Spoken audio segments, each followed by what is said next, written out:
So I said to myself, we haven't done a shotgun shootout in a while, so let's get after it.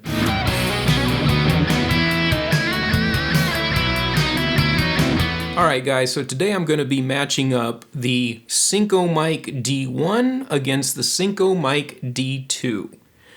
We'll go into some background information, some specs and things first, then we'll get into some sound samples.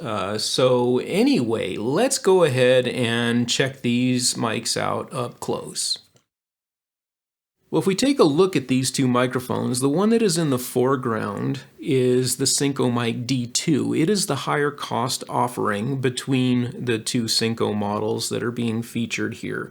The one that is in the background is the Synco mic D1, and I think it is targeted at a different niche as its feature set is quite a bit different than the D2.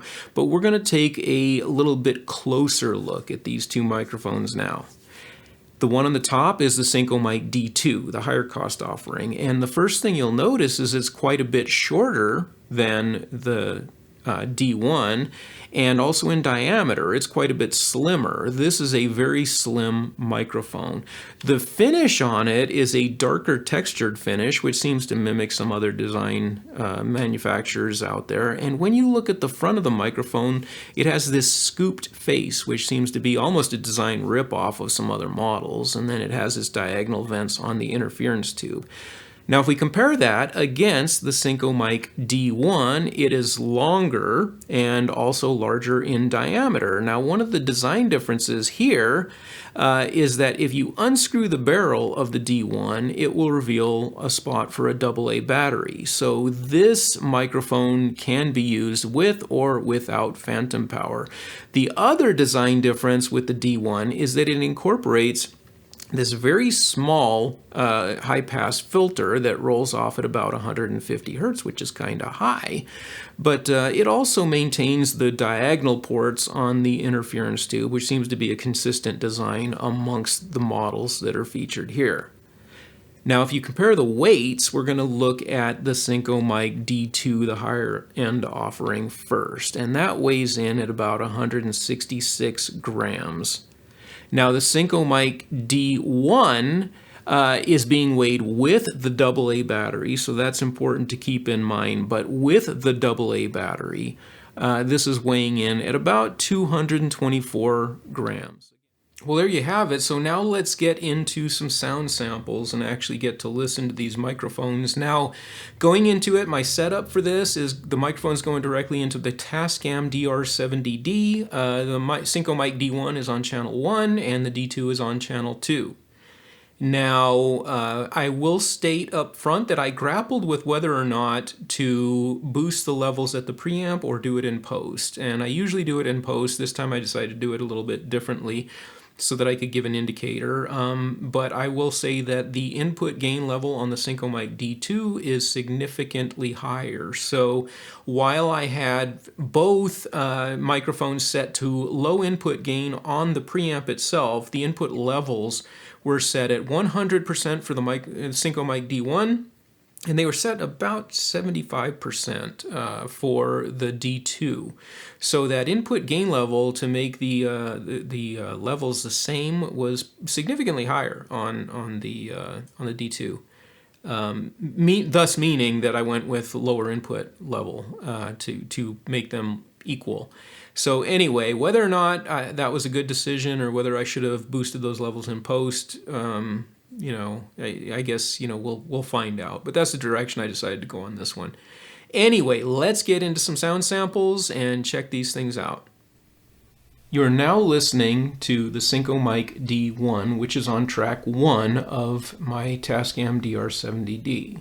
The Synco mic D1 can be purchased for about $150 on most online retailers. Now let's switch off to the Synco mic D2. You're now listening to the Synco mic D2 on track 2 of my Tascam DR70D. The Synco mic D2 can be purchased for about $250 from most online retailers.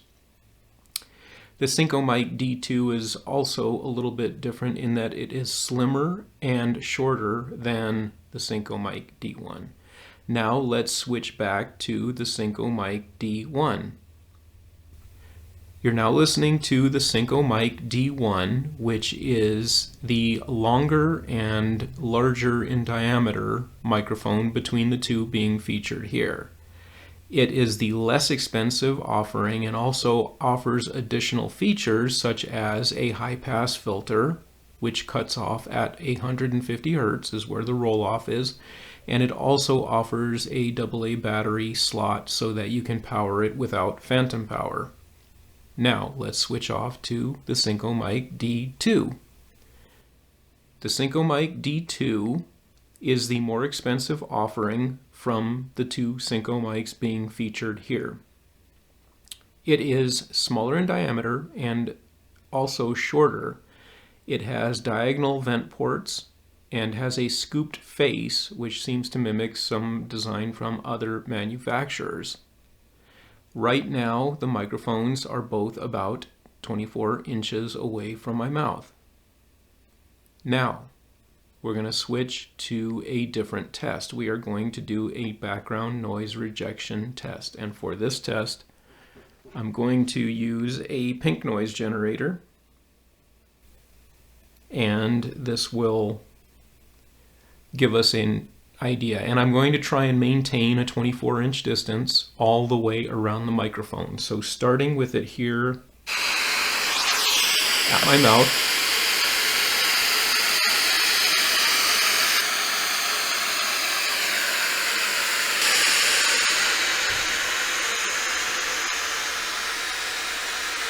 I'm now at 90 degrees to the microphones. You can hear the noise rejection at 90 degrees.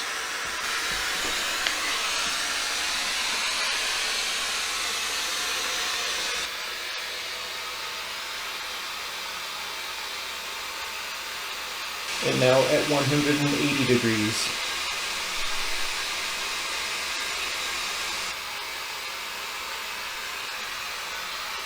I'm now going to continue around.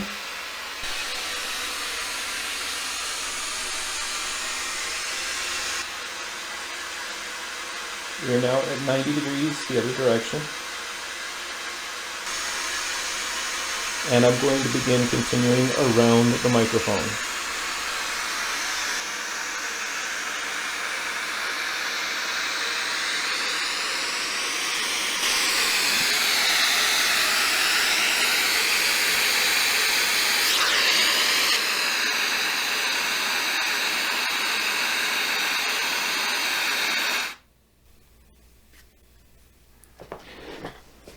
Now I could tell that there was a significant change as I was watching the level meters. I could tell there was a significant change. And we will go back and analyze those now.